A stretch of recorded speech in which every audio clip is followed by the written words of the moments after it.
For countless generations, humanity has lifted its eyes to the night sky and asked the same haunting question: are we alone in the universe? Philosophers, kings, and scientists have debated it, but what if the answer has already been recorded, hidden for millennia in the most unexpected place? The Bible.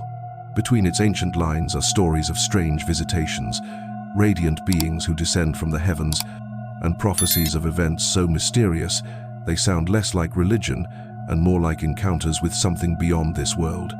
Were these beings angels, demons, or something far stranger than either? Stay with me, because once we pull back the curtain, you'll never see UFOs or the Bible the same way again.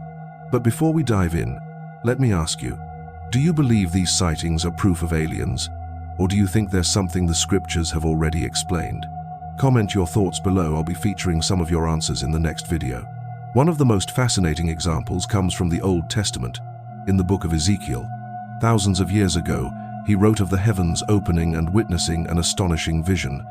A colossal structure, shining with fire and lightning, wheels within wheels, and strange living beings with multiple faces and wings. For centuries, scholars debated whether this was symbolic, but if Ezekiel described that vision today, most would say he had witnessed a UFO. And Ezekiel isn't the only one. From Genesis to Revelation, the Bible is filled with encounters involving luminous beings descending with overwhelming power. Daniel describes them. The shepherds at Christ's birth were terrified when the skies burst into light. These experiences were not calm or comforting. They were terrifying, overwhelming, and so incomprehensible that men fell to the ground in fear.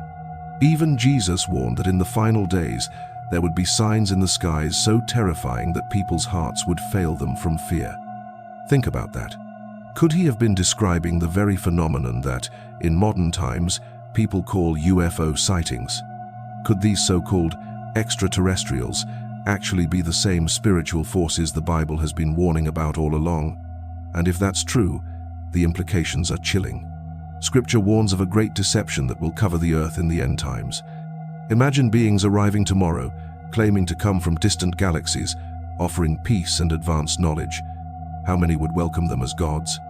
How many would surrender their faith in the Creator in exchange for promises from visitors who only appear enlightened? The book of Revelation speaks of cosmic upheavals, stars falling from the heavens, skies rolling back, terrifying beings unleashed from the abyss. These are not just poetic descriptions, they are visions of events that shake the very fabric of reality. Compare that to modern reports of unexplained lights and crafts in the sky, and the parallels are hard to ignore. And the Bible warns us not to trust every encounter. In 2 Corinthians, Paul reminds us that even Satan disguises himself as an angel of light. That means not every glowing figure descending from the heavens is a messenger from God. What if the alien phenomenon is simply another disguise, another mask to trick humanity into following false saviors? Think about what's already happening. Governments around the world are now openly admitting UFOs exist. Pilots and military officers describe crafts that can vanish instantly, change shape, and break the very laws of physics. That doesn't sound like technology from another planet. It sounds like spiritual beings, powerful, deceptive, and beyond human understanding. And here's where it gets even more dangerous.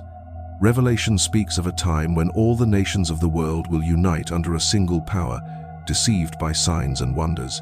If tomorrow a grand arrival filled the skies with dazzling displays, how many would fall to their knees, convinced these beings had come to save us?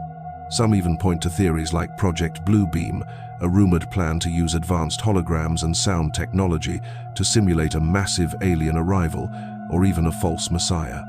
Whether that theory is true or not, the idea mirrors exactly what Revelation describes, a false wonder that unites humanity under deception. But this isn't just a modern idea. Ancient civilizations recorded similar accounts. The Sumerians wrote of sky beings called the Anunnaki. The Mayans told of gods who descended from the stars and promised to return.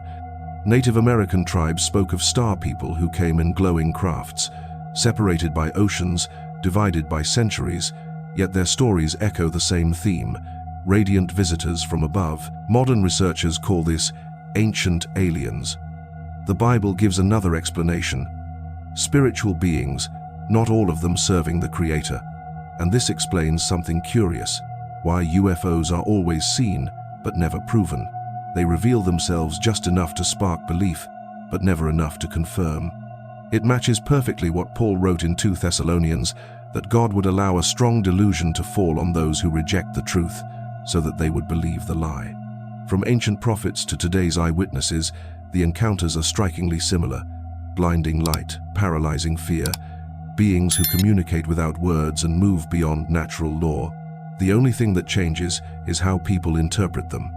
What ancient cultures called gods or angels, we now call extraterrestrials. But the phenomenon itself, the mystery in the skies, has been with humanity all along.